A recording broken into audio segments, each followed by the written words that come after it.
บ่ได้ไปหาเพราะว่าอยากงานที่ท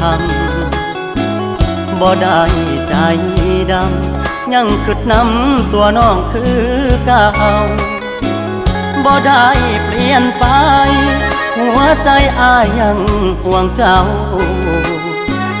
บ่ได้ปล่อยให้เงา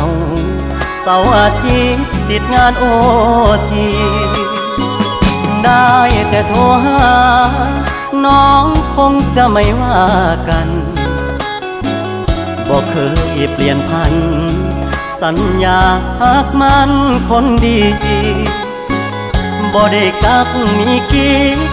บ่ได้หลีกสัญญาที่มีย้อนงานยุ่งอีหลีคนดีอย่าเครียดอายเด้อ